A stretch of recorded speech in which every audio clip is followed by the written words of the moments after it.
What's up, everyone? It's Russo. I hope everyone is doing well. Please subscribe here and please follow me on Instagram at RussoLifts. In case something happens to this channel, you can follow, message me, interact with me directly, and there's daily content on there. Hope to see you guys on Instagram. Enjoy. What's up, everyone? It's Russo. I hope everyone is doing well. So today's going to be a different type of video. It's going to be a story time video. And the reason why I wanted to make this video is I'm back in the pink room. So my OG subscribers will remember this room of when I was 18, 19 years old. It used to be all pink, and yeah, I just got hit with the nostalgia. I'm going through some personal stuff in life. You know, a relationship ended, back in my parents, back in the pink room. Feels like I traveled back in time, so I really wanted to touch on my experience with working with ESPN on the enhanced episode of their documentary series. And right off the bat, I'm just speaking off my mind, my memories, hypothetically speaking. Not all this could be factual, just again, hypothetically telling a story. So just keep that in mind, but I did want to go into what it was like working with them and just being in this room. It just all hit me when I was just sitting in here thinking.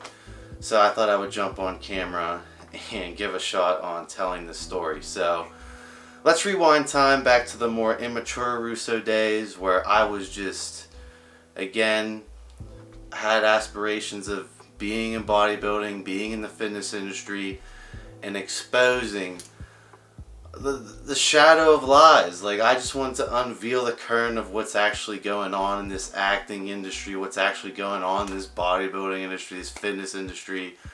All these fake natties I just can't stand.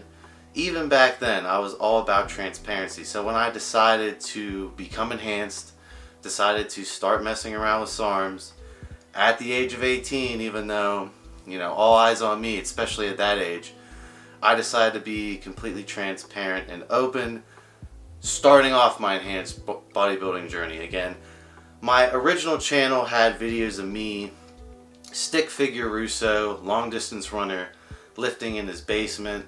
I had all those documented, and then I was documenting my entire bodybuilding progress. And then, you know, I decided to go enhanced at that time. That I'm not saying that's the right decision or not, that is the right decision or not, but I wanted to be honest upfront about it, and I wanted to document what happened to me. You know, whether it was good, whether it was bad, I wanted to put on video and, you know, get input from other people, because they're going to watch and comment, obviously, and just document it for other people to learn from and to, you know, use in their own personal experiences, my experience.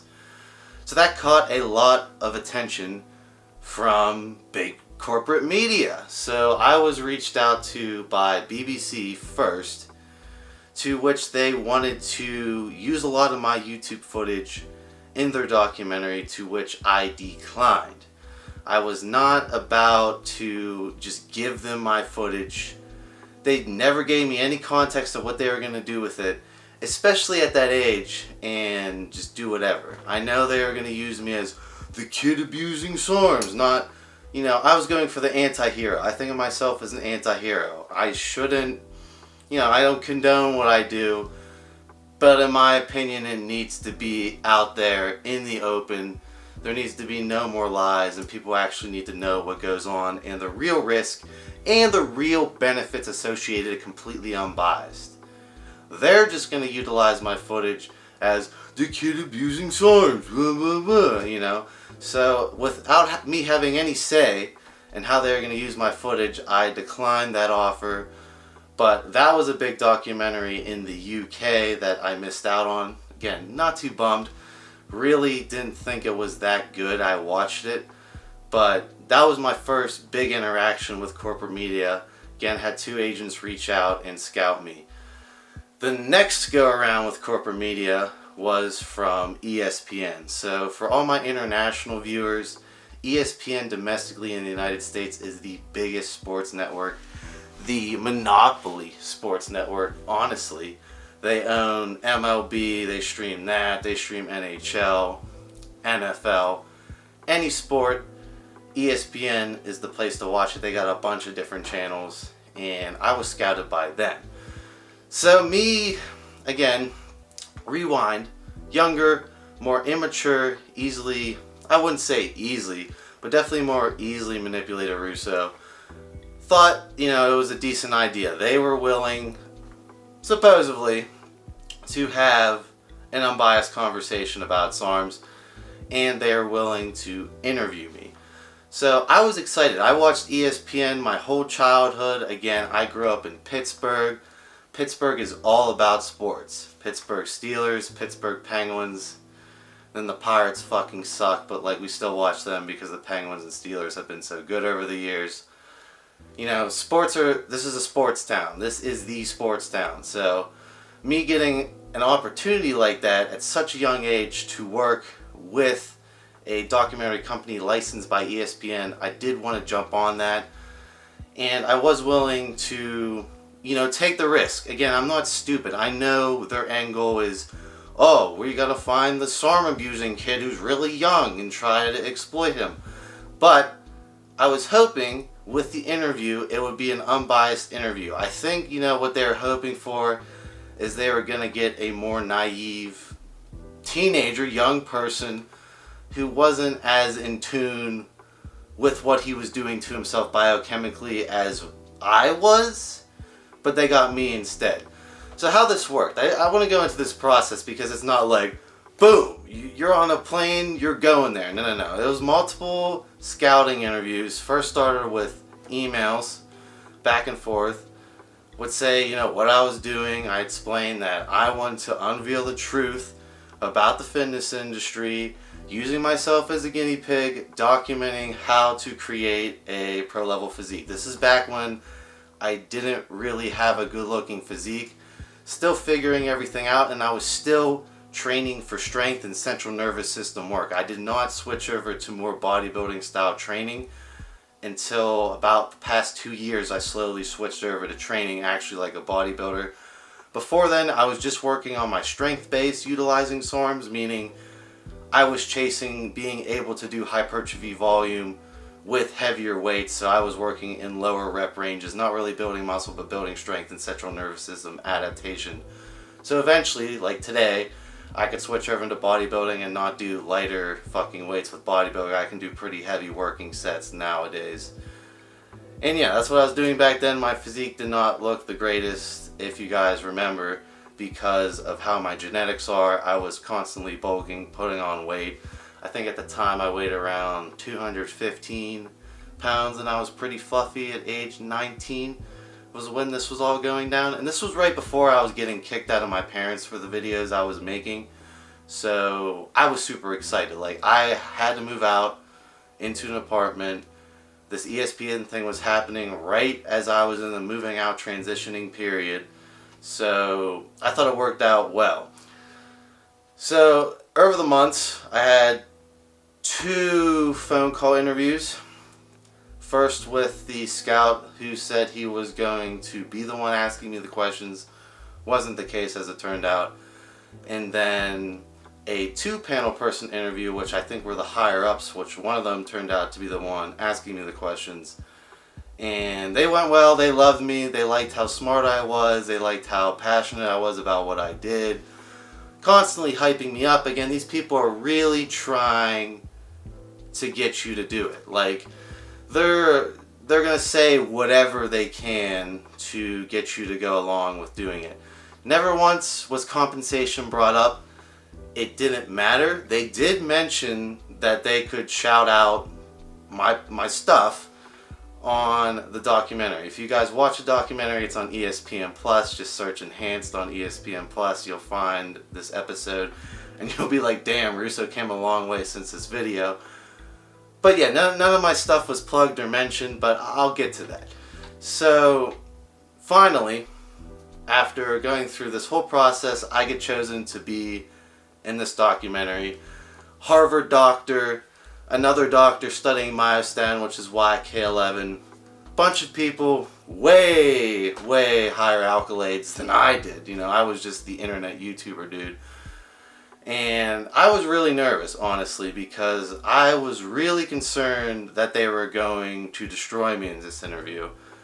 But I had them send me sample questions, and I'm like, listen, I'm all about talking about the negatives of SARMs and steroids, as long as you get to talk about the positives and benefits, because there's two sides to a coin, and I'm not about promoting one side, I'm about promoting both sides. So they assured me constantly, yes, Russo, we're going to let you have the conversation, here's some sample questions, blah, blah, blah, blah, blah, blah, just do it. We're going to fly you out to Brooklyn, and we're going to put you up in a hotel. We're going to do an interview in this private gym we had picked out. Everything's going to be great. We'll see you there. It's official. You're going to be in this. Congratulations. All that. Super nervous, super excited at the same time. Again, this was back when Enhanced Athlete was hitting its peak. It's starting to lose control and coming to a crash. It was right as it was peaking. Again, when EA was so massive that no one could control the company at that point, was when this interview was going down. So I really just was like all about wearing my EA sweatshirt. Yeah, having the EA sweatshirt in there, in my mind, even if I just got that EA logo into ESPN's ecosystem. Again, I was not sure where this... I thought this documentary, again, they thought this documentary was going to be played on ESPN regular channels. It turned out to be only on the ESPN Plus streaming service, which I thought was going to be a failure. I don't know how ESPN Plus is doing nowadays. I think they're doing pretty good, but at the time I thought this was on ESPN, like domestic biggest sports network ever that I was going to be in, but it was for ESPN Plus. But I thought if I could get that EA logo and just what EA represents, which is complete transparency and freedom and weighing the risk to reward for yourself, that was a win. That was what I was going for. I was willing to take the risk of being humiliated for the teen abusing SARMs, even though all these high school football players are blasting steroids to become D1 athletes. All these MLB players start off as high schools taking steroids, or they're taking steroids in college. Everyone's taking steroids. Everyone's taking SARMs. I wrestled kids in high school who were the same weight as me, had quadruple the muscle mass as me. Asked them after the match, I was lifting weights too. How are you this big? They were straight up real with me, said I was a good wrestler, that they were just taking pro hormones. I wasn't. That's the way it is, whether you guys want me to bullshit or not. I'm the only one who goes on YouTube and is just like, yeah, this is me, I'm taking this. I have no shame. My whole family's like, what the fuck at this time? And again, I was getting kicked out of my parents. Again, willing to take that risk for the greater good of truth and honesty, in my opinion. So I get on the plane. They say I'm going to have dinner with them. I'm like, perfect.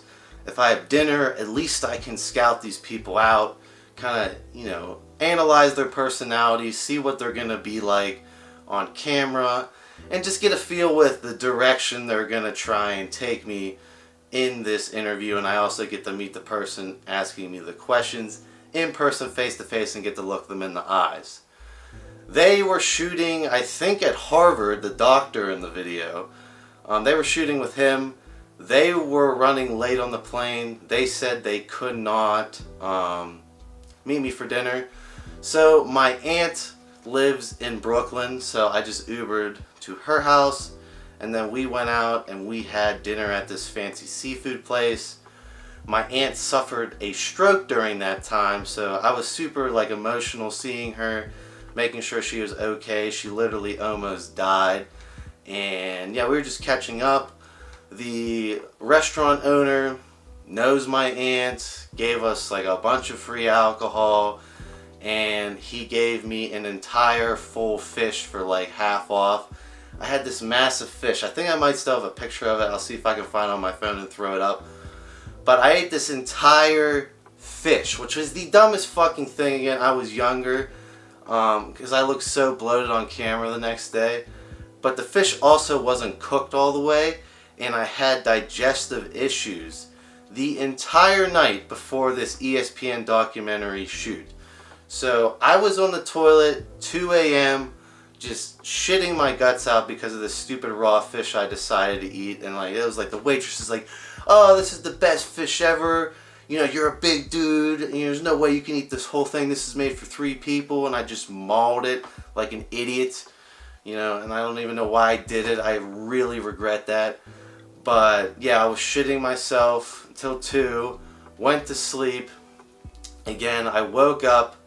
I actually shit my pants walking out of, uncontrollably shit my pants walking out of my hotel room to the lobby, shit my pants walking in the lobby, had to turn around. This is before this big ass ESPN interview at like 19 years old. I'm saying this truth and honesty because like this entire scene is gonna be burned into my fucking head for the rest of my life. And I thought you guys would actually find this entertaining. So I completely shit myself. So I also didn't decide to pack up my room because according to the schedule they gave me, I would have enough time to get back and get out of my hotel room before checkout.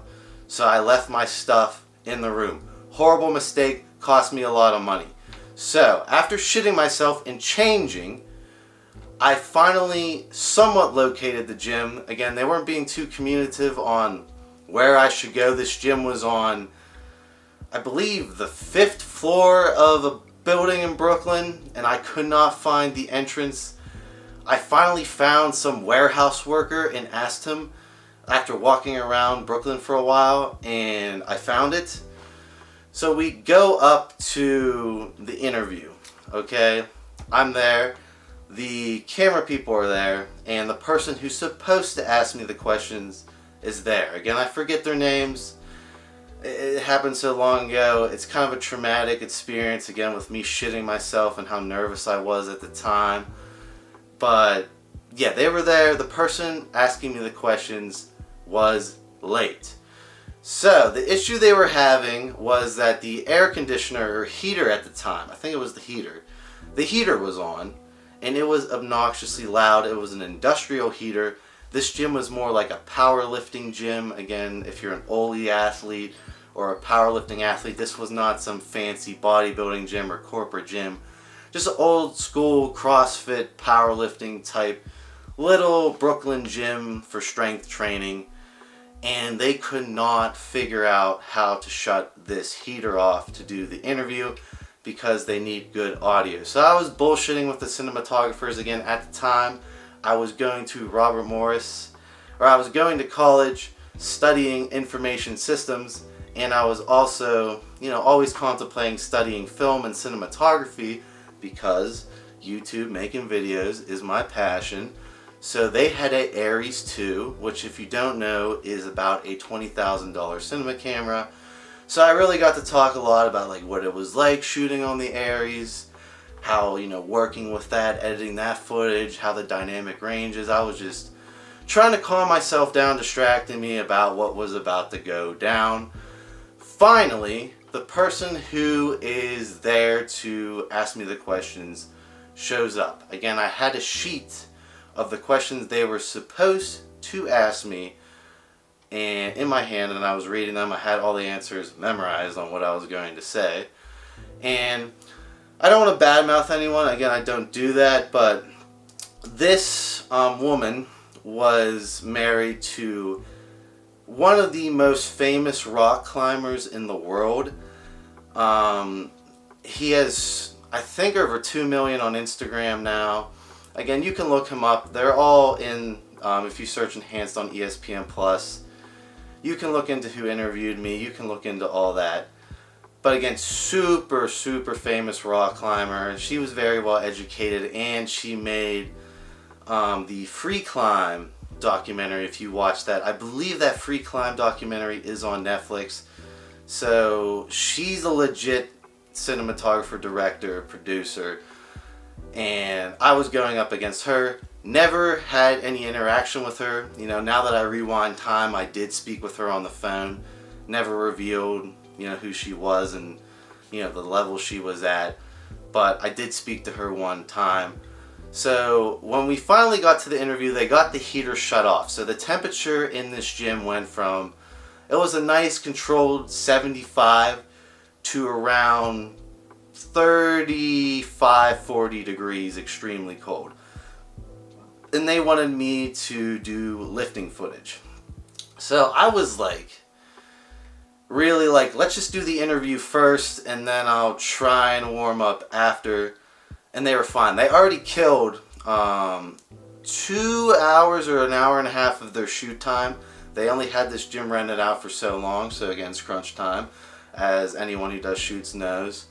And they spend a long time just trying to figure out how to shut the heater off to do the video. So we start, and we sit down and we start doing the questions. So I was all about bringing both sides. I was about being completely unbiased and honest about everything. So she says, you won't need those questions. I'm not going to be asking you any of those questions. So I'm like, oh boy, here we go. So she comes right out of the gates trying to belittle me any way, shape, and form, in my opinion.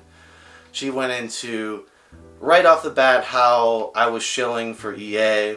You know, it was all obviously monetary motivation for me.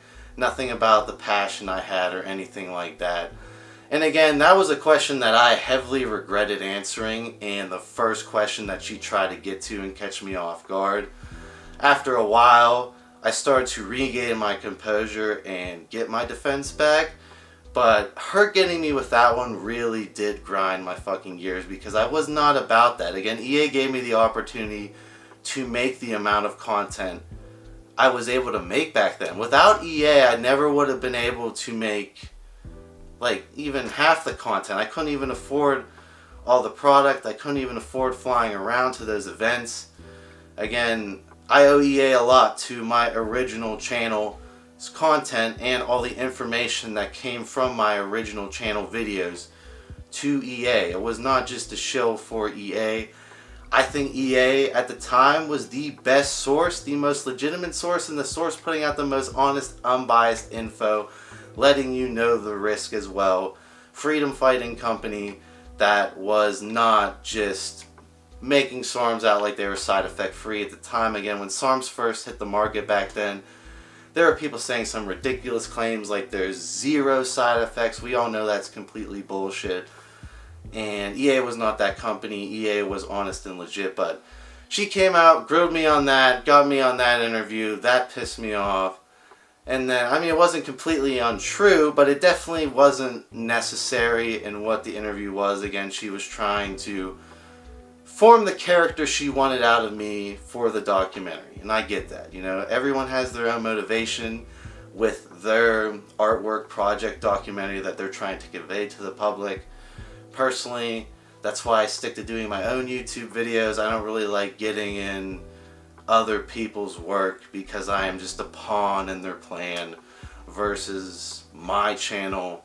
I have complete control over everything. So after that, we get into SARMs, back and forth. So in the documentary, if you guys go watch it on ESPN Plus, you just see me listing negatives. So for every single side effect and negative, I listed a positive, which they did not include any of those in. They didn't include any of the benefits of SARMs, only the negatives I mentioned. Again, I was not coming to this documentary to promote SARMs. I was coming to literally give an unbiased perspective on the side effects and a lot of the potential benefits. And I really went into how SARMs, you know, like S4, I've seen S4 shrink prostate sizes on blood work analysis. I've also seen S4 fuck up your eyesight because it's a first generation SARM. So when the SARM is saturated in the system, it binds with the AR in the eyes. The only thing they include in the documentary is that SARMs fuck up your eyesight, completely cutting out all the prostate shrinkage and the health benefits. Bone density increases, how it could help in anti-aging processes, how it's possibly healthier than TRT testosterone, how it should be more studied, how women could take them because they're not androgenic and don't cause androgenic side effects such as other steroids, how they could help, you know, they didn't include any of that. So the interview went on for a while. Again, basically the only positive thing, which is at the very end of the documentary, is they pick out this line I say and say it's pick your poison. Because I was talking again, they're picking it all out of context, forming the character they want, which is me, the naive SARM abuser of a young age, in my opinion. You know, I was literally talking like complete medical terms, everything. She was arguing with me that it's because she was listening to this Harvard doctor, I believe, who was talking about how his patients come in, their hearts are severely enlarged, and they have all the left ventricular wall, which I've talked about. And then I would go into, well, you can't say that for every single cycle. Like, if I blasted test at a gram for a decade, yeah, my heart's going to be enlarged, right? But you're comparing that to minuscule SARM cycles. Like, that's like comparing a full-blown alcoholic to someone who just casually drinks and watches their liver enzymes all the time, you know? And yeah, she didn't want to have any of that. She didn't want to go into specifics. Again, I feel like she was pretending to know a lot more than she did at the time. I'm not sure if she did or didn't. I'm not insulting her intelligence. Obviously a very smart, successful woman. But there was a few times where we went back and forth pretty bad, and I was getting pretty technical on the other side, and I don't think people were expecting me to get that technical. I think people were hoping I was a lot dumber or would just go along with it than I did. But again, none of that ever saw the actual final cut documentary, so you guys wouldn't know. But I just like talking about that. So the interview wraps up. Overall, I'm like, oh my. Like, my young, immature brain was like, geez, like, I just got wrecked. And I was like so mad because like I was really wanted to have an unbiased conversation, and I knew that was all going to be cut, and it was going to end up like it was going to end up the second they said cut on that. And I was just like, whatever. You know, I wore my EA sweatshirt. Some people are going to look into SARMS whether or not, you know, they see the potential benefits in the documentary or not. They're going to check them out for themselves. So that's the way I went about that. So after the interview was over, they requested me to do some training footage, which it was going to be B-roll for me talking. I really didn't want to do training footage. Again, like I said, they shut the heater off. It was winter in Brooklyn. It was so cold that there's no way I was going to get a pump. I didn't eat anything that day. And like I said, I was shitting myself the night before. Bloated. My face looks like a blimp in that documentary. You think the bloat lord was sick? Nowadays, he was way sicker back in the day. Go watch the documentary to see how bloated. My face was covered in acne. This was just as I fucked up my skin originally with the S23 experiment.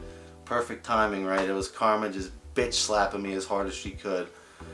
And yeah, I didn't want to do the training footage. They want me to do the training footage. I'm like, fine.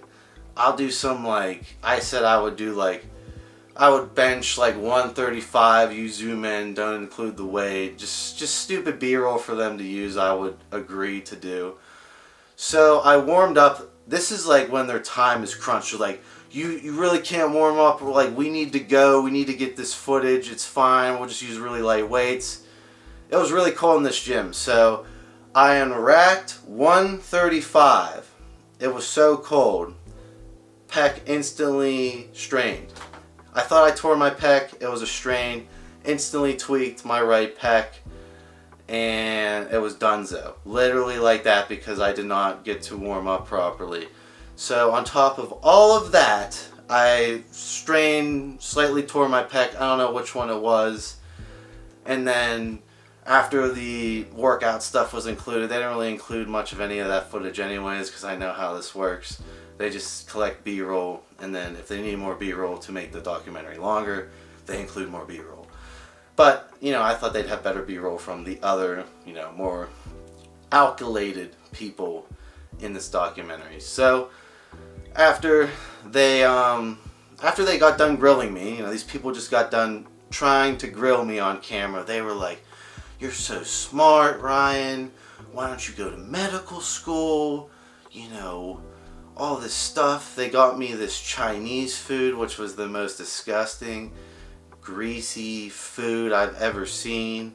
Right as they were talking to me about how I was like completely destroying my health doing a couple SARMS cycles, they were handing me this greasy ass food, and I declined it. They wanted to why I wouldn't go into medical school, and I just it's a lot of money, it's a lot of debt, and personally, the way my brain works, I'm not a memorization, medical school is literally memorization of terms. Hold the terms in your memory, take the test, eradicate all that stuff that you just passed the test, then repeat. That's not how my brain works. I'm a hands-on type of guy. That's why I excelled at programming. Really intricately learning is how I like to do it. I can't memorize. I don't have a good photographic memory. That's what I described to them. But man, they're like, "You're so smart." They're talking me up, just hyping me up again right after this. And then the lady who interviewed me gave me her number because I wanted one picture from her to post on my Instagram that I did an interview with ESPN. It was sick. I wanted one picture. It was like this guy standing over me with this $20,000 camera shooting me benching as I tore my pec. I wanted that picture to post on my Instagram. She left me on read, or she left me on red, never sent me the picture, ever. Never tried calling her ever. I still have her number to this day. But I found that disrespectful. Then my channel got terminated, before this documentary came out. So I contacted them. I'm like, "Listen, I'm going to do a new channel. I was wondering if you could somewhat include it in this documentary. I know you guys said you were going to include my social media." If you guys watched the documentary, none of my social media was included at all. So yeah, that was my overall experience with shooting with ESPN. Honestly, hypothetical story, somewhat fictional. Take it for what it is. Again, I signed paperwork. I'm not going to bring any of the actual... I do have a couple things I did take pictures of during that time, but can't discuss or disclose any of those pictures or anything. But yeah, if you guys go watch that, that is what actually happened to me. Again, I shit myself the whole night before. I literally shit myself in a hotel lobby. Oh, and then on my way back... Oh, yeah, let's finish out the story. So on my way back after just, my brain's all over the place after that. I'm like, "Oh my god, I can't believe I did that. I wonder how they're going to edit that." Russo's brain's just, cooking. That's how my brain goes. I'm just constantly thinking about shit. And I'm on my way back. My hotel room's locked because it's past, the night they bought me. I was supposed to be able to, according to the schedule they gave me, get back into my hotel room after to get my bags. I got charged $100 for another night that I didn't even use. And then I got my bags out, got to the airport, got to LaGuardia, which is the airport I was. Got on my plane, my pec swelled up so bad, I thought I completely tore it. Again, I couldn't even do anything like that with this right pec. My ex-girlfriend's mom at the time, my ex-girlfriend now's mom at the time, was a nurse practitioner. Told me it was probably a strain, it could be a tear, but there was a band of muscle that was just really blown up. So that was my experience with shooting with ESPN corporate media, and that's why I don't really mess with that corporate media stuff. I did that Generation Iron documentary for EA again, but it's just... Nat Geo contacted me recently, National Geographic. I believe Zach, who I've had on this channel, took that role. I did not want to take that role after that traumatizing experience with ESPN at that age. I just wasn't about that, I'm not going to be belittled because of the information I'm putting out. The information I'm putting out, whether you like it or not, is the truth. And there's always two sides to a coin, right? There's always two sides to every coin. There's a reason why people get into certain things, you know. It's not all negatives. You got to look into the other side to figure out the negatives sometimes, and figure out the psychological aspects of what's going on. So it was just hard for me to get over that, and it really takes a lot for me to talk about this story because of how embedded in my brain and traumatizing it was. I remember I thought about it for weeks after. But yeah, that's how it was. It's on ESPN. I was actually glad it was only on ESPN Plus and it didn't air on ESPN Main. Again, they wouldn't even show me the documentary, any of it, until I saw it live. They wouldn't even show me, like, they wouldn't even send me sample clips. I'm like, I want to see how my clips look. And they're like, no, we can't do that. And that's fine. That's the way documentaries go. I was just real nervous. And yeah, it released, and it's exactly what I thought it was going to be, but at the end of the day, the EA logo shined, and, you know, my voice was heard on a bigger platform than I could ever get on. So I do appreciate them for the opportunity. I just wish it was more streamlined, more professional. I just wish the producer, director, lady, why didn't you answer? You were so buddy-buddy with me, and you couldn't send me one picture. You couldn't text me back one time after being like, yeah, I'll give you my number. Yeah, you can have this picture. I'll send it to you on my plane home. Yeah, it was such a pleasure working with you. You're so smart. You should go to medical school, all this stuff. And you just... What am I supposed to think of that? Like, yeah. So that was my experience. Again, always take those documentaries with a grain of salt. Everyone has their own image. Very few people will make a completely unbiased documentary. You saw a completely unbiased documentary from Chris Bell with Bigger, Faster, Stronger. You saw a completely unbiased documentary with Super Size Me. But those are independent people. Most people have an agenda to push with these documentaries. And I was willing to play the pawn. I was willing to take the risk for the supposed clout, which I never received. But that's my experience, in case you're wondering what it was like working with them. And just at the time, how crazy my life was. It was just another week in my life at that time. It was just a crazy time in my life, and it's still crazy now. And I'm back in this room, and it just all hits me. So I'll see you guys.